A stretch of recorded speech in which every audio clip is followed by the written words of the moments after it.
আসসালামু আলাইকুম সবাইকে। আপনারা সবাই কেমন আছেন? আলহামদুলিল্লাহ আমি ভালো আছি। আজকে আমি আপনাদের জন্য একটি মুরগির কলিজার রেসিপি নিয়ে হাজির হলাম। রেসিপিটি আপনাদের ভালো লেগে থাকলে আমার চ্যানেলটিকে সাবস্ক্রাইব করে দিবেন এবং লাইক, কমেন্ট, শেয়ার করে আমার পাশে থাকবেন। ননস্টিক হলে দেখতে থাকুন। কড়াই বসিয়ে দিয়েছি, সেখানে আমি দিয়ে দিয়েছি আধা কাপ পরিমাণ সয়াবিন তেল এবং কিছু পেঁয়াজ কুচি। পেঁয়াজ দিয়ে একটু ভেজে নিচ্ছি। একটু বাদামি কালার হয়ে আসলেই আমি এখানে দিয়ে দিচ্ছি আগে থেকে সেদ্ধ করে রাখা মুরগির কলিজা এবং কয়েক টুকরো আমি এখানে মুরগির মাংসও দিয়েছি, ফার্মের মুরগির মাংস, আর কয়েক পিস আলু আমি ছোট ছোট টুকরো করে দিয়ে দিয়েছি, দেখতেই পাচ্ছেন। এগুলো সব একসাথে আমি ভেজে নিচ্ছি। অনেক সময় আমাদের কলিজা খেতে ইচ্ছা করে না, এভাবে আপনারা করে খেতে পারবেন। এগুলো ভাজা ভাজা হয়ে এলে এখন আমি দিয়ে দিচ্ছি 1 চা চামচ পরিমাণ আদা কুচি এবং 1 চা চামচ পরিমাণ রসুন কুচি, মানে আমি গ্রেট করে নিয়েছি, এবং 2টো এলাচ দিয়ে দিয়েছি, 3টে লং দিয়ে দিয়েছি। সবগুলো একসাথে মিশিয়ে আমি এভাবে ভেজে নিচ্ছি।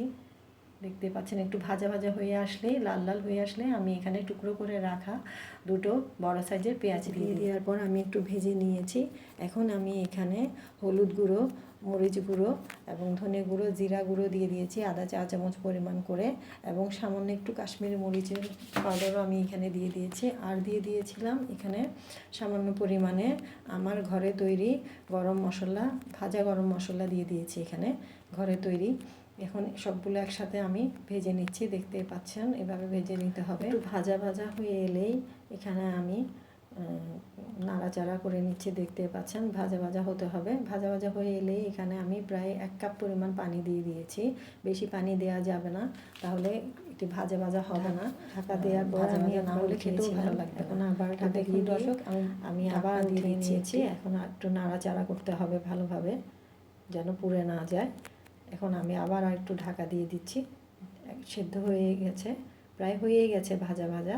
এরপর আমি এখানে আধা কাপ পরিমাণ ঘন তরল দুধ দিয়ে দিয়েছি। দুধটা দেওয়ার